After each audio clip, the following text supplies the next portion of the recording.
কিছুদিন আগেকার কথা। সন্ধ্যা নেমেছে, ঘড়িতে 7:15 বাকি। হালকা কুয়াশা, ঠান্ডা হাওয়া বইছে। উত্তর কলকাতার একটা পুরনো রাস্তা, আজ দোকানপাট সব বন্ধ। এমন সময় এক যুবক, বয়স মোটামুটি 28 বছর, হন্তদন্ত হয়ে হাঁটতে হাঁটতে এসে দাঁড়ালো একটা বন্ধ দোকানের সামনে। পরনে সাদা ফর্মাল শার্ট আর প্যান্ট, হাতে একটা ছোট্ট গিফট প্যাকেট। খানিকক্ষণ দাঁড়ানোর পর থেকেই সে ঘড়ি দেখছে বারবার, একটু উদ্বিগ্ন, কিন্তু চোখে একটা আশা। এদিকে একজন তরুণী পুলিশ অফিসার, বয়স প্রায় বছর 25, রাস্তায় টহল দিচ্ছিলেন। ওই সময় তিনি দেখতে পেলেন ওই বন্ধ দোকানের সামনে দাঁড়িয়ে আছেন ওই যুবক, মুখে একটা শান্ত হাসি। মনে হচ্ছে যেন কারোর জন্য অপেক্ষা করছে। মহিলা পুলিশ অফিসার এগিয়ে এসে বললেন, এই অন্ধকারে দাঁড়িয়ে আছেন কেন? ছেলেটি হেসে বলল, সেটা একটা গল্প। আমার নাম অর্ণব। ঠিক এই জায়গাতেই 15 বছর আগে আমি একটি মেয়েকে কথা দিয়েছিলাম যে 15 বছর পর আবার আজকের দিনে ঠিক এই জায়গাতেই আমরা সন্ধ্যা 7টার সময় দেখা করব। তখন আমরা মুম্বাই চলে গিয়েছিলাম আমার বাবার চাকরির সূত্রে, তাই অপেক্ষা করছি। মহিলা পুলিশটি এবার জিজ্ঞেস করলেন, কাকে কথা দিয়েছিলেন? আপনার প্রেমিকা?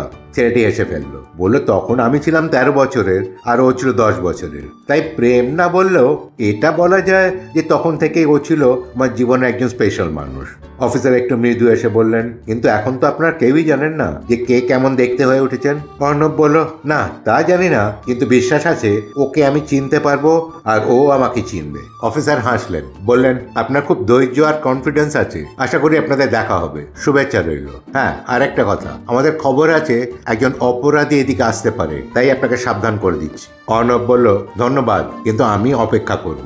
অফিসার আর কোনো কথা না বাড়িয়ে হেঁটে চলে গেলেন। অর্ণব আবার ঘড়ি দেখে, 7:20।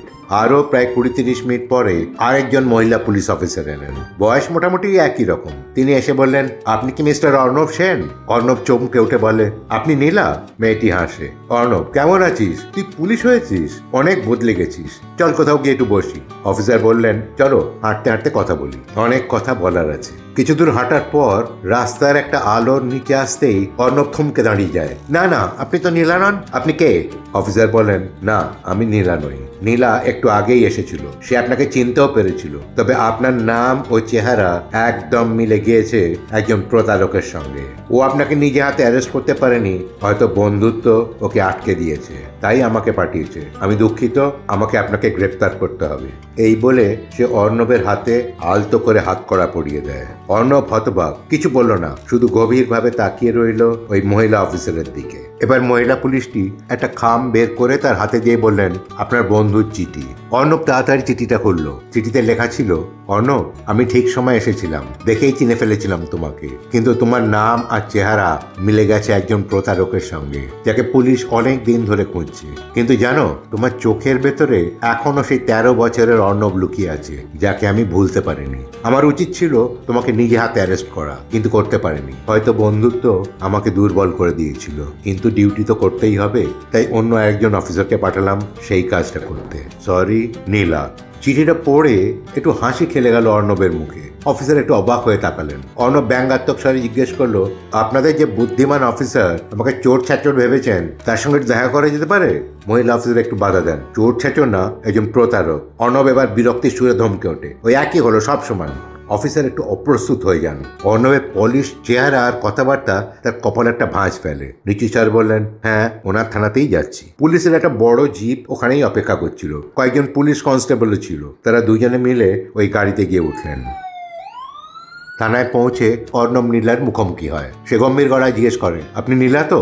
নীলা বলল, হ্যাঁ। অর্ণব বলে উঠল, এটা জানিস না, একজন ভদ্রলোককে বিনা প্রমাণে শুধু একটা উটকো সন্দেহের বসে হাতকড়া পরানো যায় না। এটা ভায়োলেশন অফ ফান্ডামেন্টাল রাইট। নীলা একটু অপ্রস্তুত হয়ে যায়। ওই পুলিশ অফিসারটিকে হ্যান্ডকাফটা খুলতে বলতে যায়। অর্ণব বলে ওঠে, আগে চেক কর যে আমার কাছে কোনো আর্মস আছে কিনা। নীলা একদম হতভম্ব, কি করবে বুঝে উঠতে পারছিল না। একদিকে ডিউটি, অন্যদিকে পুরনো প্রাণের বন্ধুর ধমকানি। এমন সময় হঠাৎ ফোন বেজে ওঠে। নীলা গিয়ে ফোনটা ধরে। ফোনে কথা শুনতে শুনতে নীলার কপালে ঘাম ফুটে ওঠে। ফোনটা রেখেই সে তাড়াতাড়ি এগিয়ে আসে অর্ণবের দিকে। হ্যান্ডকাফটা খুলে দিতে দিতে বলে, সরি, অভিযুক্ত অন্য জায়গায় ধরা পড়েছে। আমার খুব ভুল হয়ে গেছে, সরি, ক্ষমা চাইছি। প্লিজ চলো, আমার কেবিনে গিয়ে বসবে চলো। কেবিনে বসেই অর্ণব হেসে বলল, ভুলটা যদি না হতো তাহলে আমি হয়তো বুঝতেই পারতাম না যে তুই ঠিক আগের মতোই আছিস। ছোটবেলা থেকেই তোর বুদ্ধির দৌড় আমার জানা আছে না। নীলা হেসে ফেলে। অর্ণবের সেই চেনা কথাবার্তার ধরন। সে কিছু বলতে যাচ্ছিল, তার আগে অর্ণব বলে, তোর ডিউটি আর কতক্ষণ? বাবা মা এসছেন, আজ আমরা সবাই মুম্বাই থেকে এসছি, পিসির বাড়িতে উঠেছি, তোকে নিয়ে যাব। আর তার আগে তোদের বাড়িতে একবার যাব। কাকু কাকিমা মানে তোর বাবা মা এখন এখানে আছেন তো?